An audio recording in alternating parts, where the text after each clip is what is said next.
Hello बच्चों, आपका स्वागत है। आज की क्लास में हम दो चरों के रैखिक समीकरण निकाय से 4 अंक के प्रश्नों को हल करने वाले हैं। चलिए पहला क्वेश्चन हम लेते हैं। दो संख्याओं का गुणनफल 45 तथा उनका योगफल 14 है, तो संख्याएं ज्ञात कीजिए। तो इस सवाल में बेटा आपको सबसे पहले तो समीकरण बनाना है, और समीकरण बनाने के लिए आपको बनाना पड़ेगा कि वो जो संख्याएं हैं वो चर राशि के रूप में लिखनी पड़ेंगी। तो लिखने का तरीका देखिए, सबसे पहले हम लिखेंगे माना की संख्याएं x तथा y हैं। ठीक है, तो माना की संख्याएं x तथा y हैं। अब प्रश्न के अनुसार आपको क्या दिया है, तो यहाँ पर लिखते हैं प्रश्नानुसार। हर एक स्टेप को ध्यान से समझते जाइए। प्रश्नानुसार, उसमें कहा गया है कि गुणनफल की वैल्यू 45 है।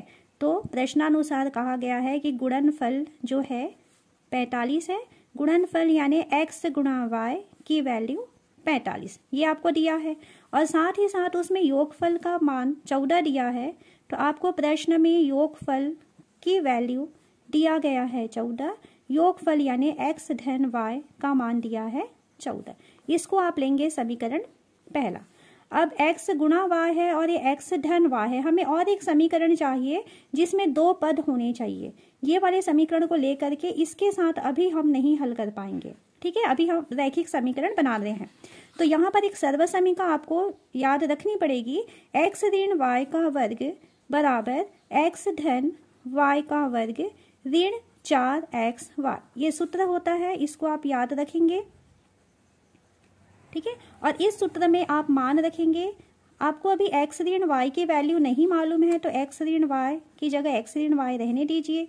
x धन y का मान इस समीकरण 1 से देखिए कितना आ रहा है 14। तो 14 की घात 2 ऋण 4 गुणा x y का मान दिया हुआ है 45। x ऋण y की घात 2 बराबर, हम यहाँ देखते हैं 14 की घात 2, तो 14 गुणा 14 यानी होता है 196 ऋण 45 गुणा 4, ये हो जाएगा 180। x ऋण y की घात 2 बराबर 196 में 180 घटा दीजिए, कितना आ रहा है 16 आ गया। तो x ऋण y बराबर, यहाँ से वर्ग हटाएंगे तो यहाँ आपको मिल जाएगा वर्गमूल 16, या x ऋण y की वैल्यू 16 का वर्गमूल होता है 4। ये है समीकरण दूसरा। चलिए, आपको पहला समीकरण मिला हुआ है x धन y का मान 14, और दूसरा समीकरण मिला हुआ है x ऋण y का मान 4। इन दोनों समीकरणों को हम अभी हल करने वाले हैं विलोपन विधि से। रैखिक समीकरण हल करने की टोटल 4 विधियां हैं आपके सिलेबस में, जिसमें सबसे आसान आपको पड़ेगा विलोपन विधि। ठीक है, वज्र गुणन विधि भी है, लेकिन विलोपन विधि से मैक्सिमम क्वेश्चन आप सॉल्व करने की कोशिश करेंगे। विलोपन विधि में हम पहला समीकरण लिखते हैं x धन y बराबर 14, उसके नीचे दूसरा समीकरण लिखेंगे x ऋण y बराबर 4। अब इन दोनों समीकरण में हम देख रहे हैं कि ये y और y दोनों बराबर है, और साथ ही साथ दोनों के चिन्ह अलग अलग है, मतलब वो कट सकता है। जब चिन्ह अलग अलग है तब हम यहाँ पर साइड में लिखेंगे जोड़ने पर। जोड़ने पर हमें चिन्ह बदलने की जरूरत नहीं पड़ती। धन y ऋण y कैंसिल हो गया। x और x को जोड़ेंगे, 2x बराबर 14 धन 4, ये हो जाएगा 18। तो हमें मिला 2x का मान 18। हमें x की वैल्यू चाहिए, तो x का मान हो जाएगा 18/2 यानी कि 9। तो चलिए, एक मान तो मिल गया x का मान। अब इस x का मान क्या मिला है 9। इस मान को हम किसी भी एक समीकरण में रख सकते हैं। तो चलिए हम रखते हैं समीकरण 1 में रखने पर। परीक्षा में बिल्कुल इसी तरीके से आपको लिखना है ना। हर स्टेप को ध्यान दीजिए कि इस तरीके से आप अपनी कॉपी में लिखेंगे कि आपको पूरे नंबर मिल जाना चाहिए। चलिए पहले समीकरण को एक बार उतारेंगे। x धन y बराबर 14, यहाँ इस x के बदले हमें 9 मिल चुका है। 9 धन y बराबर 14, हमें y का मान चाहिए, तो y को यहीं पर छोड़ेंगे। 14 पहले से लिखा हुआ है, 9 पक्षांतर होके जा रहा है, तो ऋण 9 बन के जाएगा, अपना चिन्ह बदल देगा। तो y बराबर 14 में 9 चला गया, तो कितना मिला 5। तो हमें x का मान मिला था 9, y का मान मिला 5। लास्ट में आंसर को पूरे सेंटेंस बनाकर आपको लिखना है। अतः संख्याएं 9 तथा 5 हैं। ये आंसर लिखने में भी आपको पूरे नंबर मिलते हैं बेटा, वरना यहीं पे आपके नंबर हो सकता है बस 9 और 5 लिख के छोड़ देंगे, तो आपका यहाँ पे भी आंसर स्पष्ट नहीं हो पाएगा, है ना। तो इसलिए पूरा सेंटेंस बना करके आंसर लिखना है। चलिए अब सेकंड क्वेश्चन देखें। सेकंड क्वेश्चन में है 5 वर्ष पूर्व मेरी आयु मेरे पुत्र की आयु की तिगुनी थी। 10 वर्ष पश्चात मेरी आयु मेरे पुत्र की आयु की दुगुनी हो जाएगी। मेरी व मेरे पुत्र की वर्तमान आयु ज्ञात कीजिए। यह प्रश्न 2020 में आया हुआ है, तो इसलिए ध्यान से समझिए कैसे सॉल्व करना है। यहाँ पर मेरी व मेरे पुत्र की आयु कहा जा रहा है, मतलब 2 लोग हैं, एक तो पिता है और एक पुत्र है।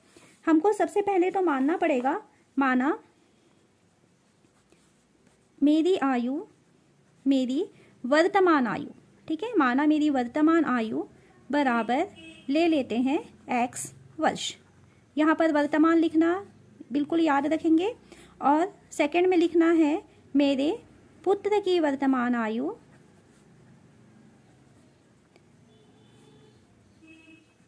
बराबर y वर्ष। वर्ष लिखना है, ये भी आप लोग ध्यान रखोगे। सबसे पहले देखिए क्या कहता है स्टार्टिंग में, 5 वर्ष पूर्व यानी 5 वर्ष पहले, तो हम लिखेंगे 5 वर्ष पहले। तो 5 वर्ष पहले क्या हुआ था? अगर आज मेरी आयु x वर्ष है तो 5 वर्ष पहले मेरी आयु कितनी रही होगी? तो उसमें से आपको 5 घटाना पड़ेगा, x ऋण 5, ठीक है। और आज यदि पुत्र की आयु y वर्ष है तो 5 वर्ष पहले पुत्र की आयु क्या हो जाए, क्या थी, है ना। तो पुत्र की आयु रही होगी y ऋण 5, ठीक है। 5 वर्ष पहले दोनों की आयु निकाल लिए, पिता की आयु और पुत्र की आयु। प्रश्न में क्या बोला है उसने, तो प्रश्न के अनुसार 5 वर्ष पूर्व मेरी आयु मेरे पुत्र की आयु की तिगुनी थी। किसकी तिगुनी थी? पुत्र की आयु की, ठीक है। तो मेरी आयु यानी कि कौन, x ऋण 5, तिगुनी थी यानी 3 का गुणा करेंगे, पुत्र की आयु यानी y ऋण 5 के। चलिए कोष्टक हटाते हैं यहाँ से, तो x ऋण 5 बराबर 3y ऋण 3 पंचे 15। चर राशियों को एक तरफ लेके चलें, x 3y इधर आएगा, ऋण 3y बराबर ऋण 15 बचा हुआ है, ऋण 5 पक्षांतर होके जा रहा है तो धन 5 बन के चला गया। पक्षांतर को ध्यान से समझना, यहाँ पे कहीं कोई गलती नहीं होनी चाहिए, है ना। चलिए x ऋण 3y बराबर ऋण 15 धन 5 कितना हो जाएगा, ऋण 10। ये है पहला समीकरण। अब वापस हम प्रश्न को पढ़ते हैं, यहाँ तक का काम कंप्लीट हो गया। फिर कहता है 10 वर्ष पश्चात, तो चलिए 10 वर्ष पश्चात क्या था उसको पहले लिखे। उसमें कहा है कि मेरी आयु मेरे पुत्र की आयु की दुगुनी हो जाएगी। तो पहले 10 वर्ष पश्चात की स्थिति देखें कि आयु क्या थी। 10 वर्ष पश्चात, पश्चात यानी बाद में, तो 10 वर्ष पश्चात क्या होगा, मेरी आयु आज x वर्ष है तो 10 वर्ष के बाद मेरी आयु में 10 जुड़ जाएगा, यानी x धन 10 वर्ष हो जाएगा, है ना। आगे बोल रहा है तो आगे में जोड़ना पड़ेगा।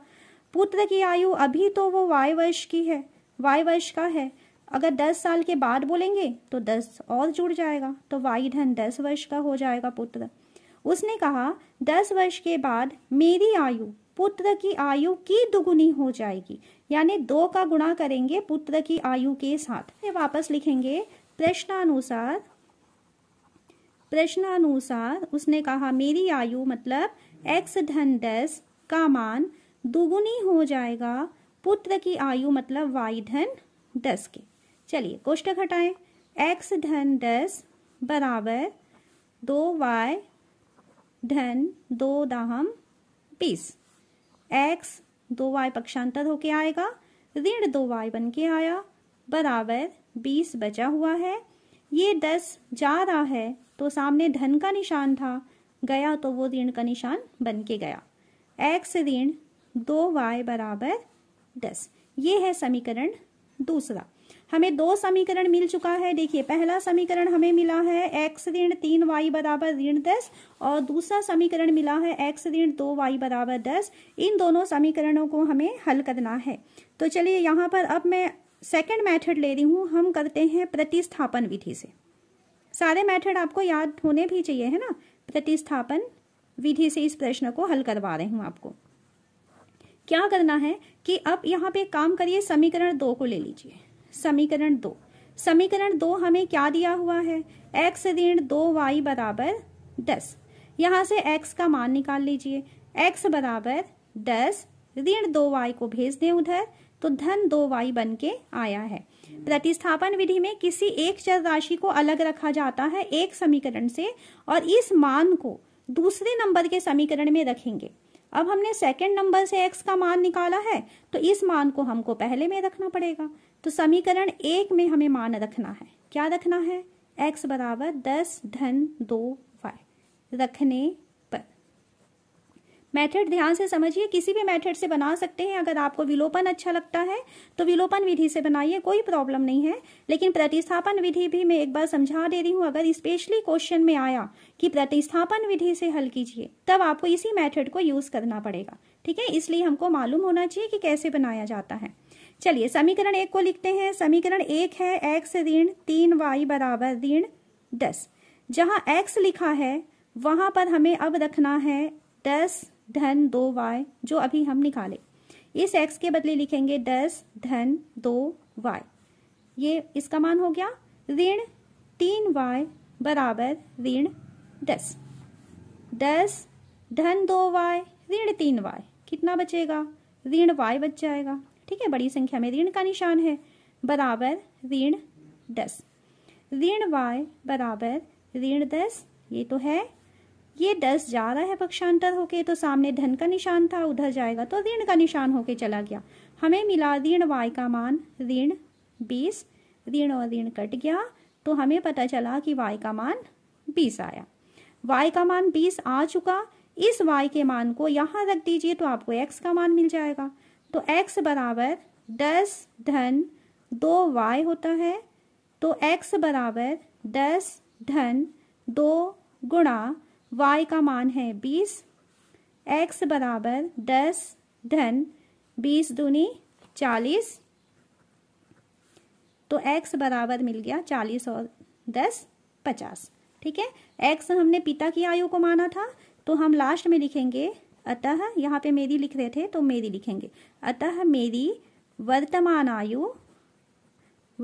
आयु बराबर 50 वर्ष। और सेकंड में लिखेंगे पुत्र की वर्तमान आयु को y माने थे, तो पुत्र की वर्तमान आयु बराबर 20 वर्ष। तो इस तरीके से पूरा अच्छे से स्पष्ट लिखोगे ना बेटा, एक भी नंबर नहीं कटेगा। ध्यान से समझिए लिखने का तरीका क्या होता है और किस तरीके से आपको अपना पेपर लिखना है, बिल्कुल साफ सुथरा, हर चीजें आपको स्पष्ट होनी चाहिए। चलिए अब हम देखते हैं क्वेश्चन नंबर 3। क्वेश्चन नंबर 3 में कहा गया है, एक व्यक्ति ने 3 कुर्सियों तथा 2 मेजों को 1200 रुपए में खरीदा तथा 2 कुर्सियों व 3 मेजों को 1500 रुपए में खरीदा, तब एक कुर्सी और एक मेज का मूल्य ज्ञात कीजिए। 2017 में आया हुआ है क्वेश्चन, ध्यान से देखिएगा और बहुत इंपॉर्टेंट क्वेश्चन है।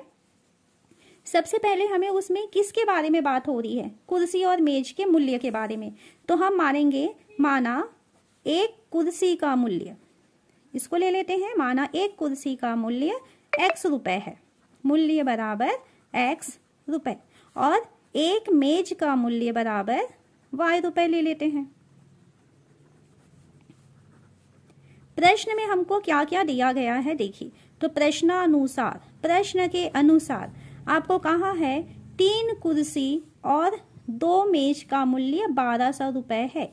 एक कुर्सी x रुपए का है, तो 3 कुर्सी कितने का होगा, 3x का, और 2 मेज है, एक मेज y का है तो 2 मेज 2y का हो जाएगा, इसका मूल्य 1200 है। ये पहला समीकरण हो गया।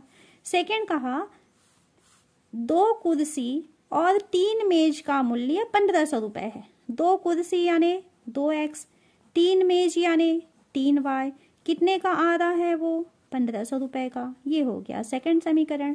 अब इन दोनों समीकरणों को हमको हल करना है। चलिए लेते हैं अभी विलोपन विधि। विलोपन विधि में इसे हल करना है तो आप सबसे पहले देखिए कि x के गुणांकों को हम बराबर करना चाहते हैं। यहाँ 3 है, यहाँ 2 है, तो एक काम करिए, इसके साथ हम 3 का गुणा कर दें और इसके साथ यदि हम 2 का गुणा कर दें तो ये 2 तिया 6 बनेगा और ये 3 दूनी 6 बन जाएगा, ठीक है। तो हम यहाँ क्या करना चाहते हैं, 3 का गुणा और ये 2 का गुणा ऊपर करना चाहते हैं। अब इसको आपको स्पष्ट तौर पे लिखना भी है। कैसे लिखेंगे हम लिखेंगे समीकरण 1 में 2 तथा समीकरण 2 में 3 गुणा करने पर। अब गुणा करके लिखिए।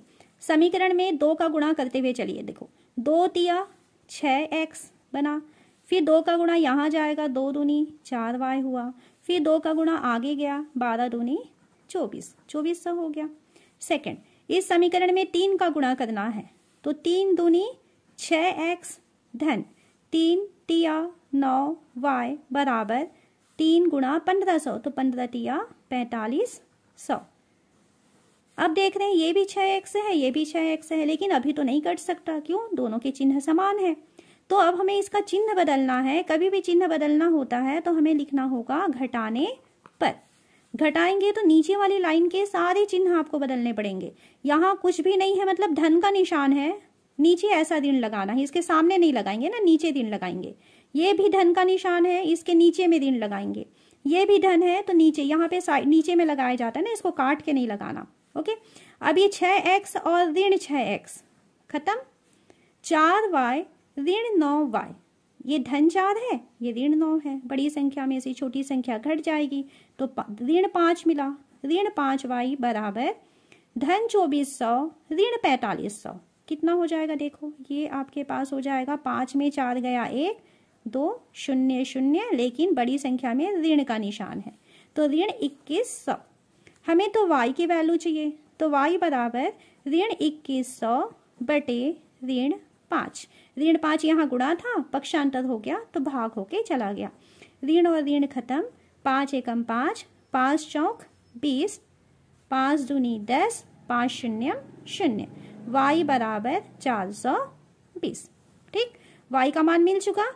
अब इस y के मान को किसी भी एक समीकरण में रखिए। चलिए हम यहाँ पे समीकरण 1 में y बराबर 420 रखते हैं।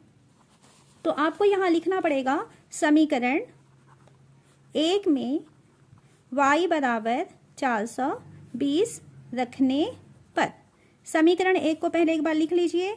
3x धन 2y बराबर 1200, 3x धन 2 गुणा y के बदले 420 बराबर 1200, 3x धन इसका गुणा करिए तो ये हो जाएगा 84 और ये 0, 840 बराबर 1200, 3x बराबर 1200 धन 840 से उधर गया तो ऋण 840 बन के गया। 3x बराबर ये हो जाएगा 360। हमें तो x का मान चाहिए, तो x बराबर 360 गुणा 3 है, पक्षांतर होगा तो गुणा का उल्टा होता है भाग, बटे में चला गया। 3 एकम 3, 3 एकम 3, 3 दूनी 6, 3 शून्य 0, x बराबर मिला 120। x किसका मूल्य था? कुर्सी का मूल्य। तो आंसर लिखने का तरीका देखिए। अतः एक कुर्सी का मूल्य x माने थे, तो इसको लिखेंगे 120 रुपए, और एक मेज का मूल्य बराबर 420 रुपए है। ये आंसर इस तरीके से पूरा लिखेंगे। अगला क्वेश्चन लेते हैं।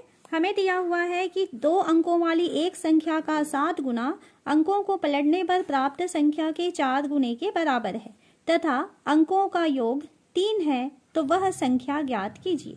यह प्रश्न बेटा आया हुआ है 2019 में, ठीक है, और तीनों सेट में आते हैं। जो 4 नंबर के प्रश्न होते हैं ना, वो तीनों सेट में रहता है, ABC तीनों में होता है। तो ध्यान से समझिए, कितने अंकों वाली संख्या है? 2 अंकों वाली संख्या, मतलब यहाँ पर एक इकाई का अंक होगा और एक दहाई का अंक होगा। हम मान लेते हैं, माना इकाई का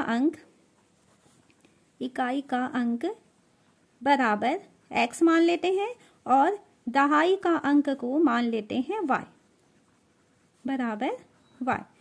अब हमें क्या बोला है? लास्ट वाले को एक इक्वेशन दे करके छोड़ दो। अंकों का योग 3 है, तो x धन y बराबर 3। चलिए, पहला समीकरण तो मिल चुका।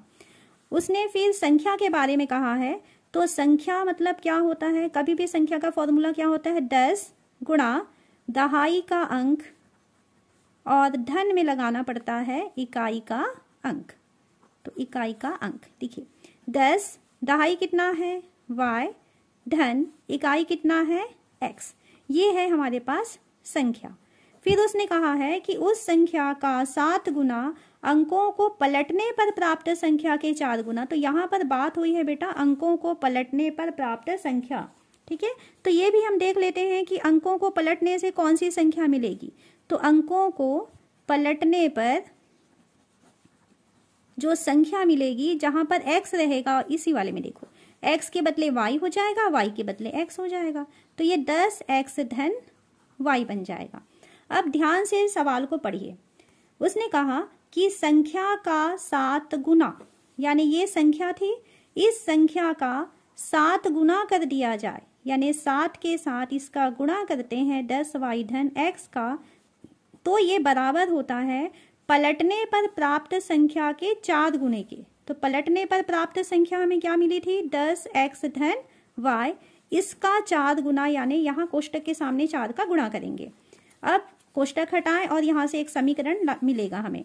तो आपको मिलेगा 10 सत्ते 70y धन 7 का गुणा x से हुआ 7x बराबर 10 चौक 40x धन 4 का गुणा y से हुआ तो 4y। सबको एक तरफ लेके आइए, x को पहले लिखना चाहिए। तो 7x ऋण 40x धन 70y, ये y आ रहा है इधर, ऋण 4y बराबर के दूसरी तरफ कुछ भी नहीं बचा, मतलब 0 हुआ। 7x ऋण 40x, बड़ी संख्या में छोटी संख्या घट जाएगी तो ऋण 33x धन 70y ऋण 4y, तो धन 66y बराबर 0। हम यहाँ से चाहें तो 33 बाहर निकाल सकते हैं, है ना, 33 दूनी 66 होता है, ऋण भी बाहर निकाल दीजिए। तो यहाँ से 33 निकल गया, क्या बचा x। क्योंकि ऋण को बाहर निकाले हैं तो अंदर का चिन्ह बदल जाएगा, तो धन का निशान ऋण में बदल जाएगा। 66 में 33 भाग होगा तो यहाँ पर बचेगा 2y बराबर 0। ऋण 33 को उधर पक्षांतर करेंगे, 0/33 होके 0 बना देगा, यानी हमको यहाँ समीकरण मिला x ऋण 2y बराबर 0। ये है दूसरा समीकरण। इस समीकरण को देखिए, आपके पास 2 समीकरण मिले ना, x धन y बराबर 3 और x ऋण 2y बराबर 0। इस सवाल को यदि आप प्रतिस्थापन से बनाएंगे तो बहुत ही आसानी से बनता है। तो चलिए इस क्वेश्चन को हम प्रतिस्थापन से सॉल्व करते हैं। तो हम यहाँ पर यूज कर रहे हैं प्रतिस्थापन विधि। प्रतिस्थापन विधि में हम समीकरण 2 को लेते हैं। समीकरण 2 से समीकरण 2 हमें मिला था x ऋण 2y बराबर 0। यहाँ से x के मान को अलग करेंगे, ऋण 2y उधर बन के पक्षांतर होके धन 2y। कहाँ से आया 2 से। अगर 2 से आया तो इस मान को समीकरण 1 में रखेंगे। किस मान को, जहाँ x है उसके बदले 2y रखने पर। समीकरण 1 उतारिए, x धन y बराबर 3, ये समीकरण 1 था। इस समीकरण में जहां x दिखाई दे रहा है तो अभी जो हम x का मान निकाले उसको रख दो 2y, है ना, यहाँ पे अभी निकाले हैं x का मान 2y, इसको 2y रखेंगे। धन y बराबर 3, 2y धन y कितने हो गए 3y, तो 3y का मान मिला 3, y बराबर 3, ये 3 पक्षांतर होगा, गुणा था, गुणा का उल्टा होता है भाग, तो हमें y बराबर मिला 1। ठीक, y का मान मिल चुका। अब इस मान को यहाँ रखिए तो x मिल जाएगा। x बराबर 2y, x बराबर 2 गुणा y का मान 1, यानी x का मान मिला 2। हमें संख्या पूछा है तो संख्या का सूत्र जो है हम यहाँ पे देखिए, संख्या क्या लिखे थे, संख्या 10y धन x। तो हमें संख्या निकालना है तो संख्या बराबर है 10y धन x। रख दीजिए मान, 10y का मान गुणा 1 धन x का मान 2, 10 एकम 10 धन 2 बराबर 12। ये आंसर हो गया। आंसर को पूरा स्टेटमेंट बना के लिखेंगे। अतः संख्या 12 है। बस ये आपका आंसर कंप्लीट हो जाता है।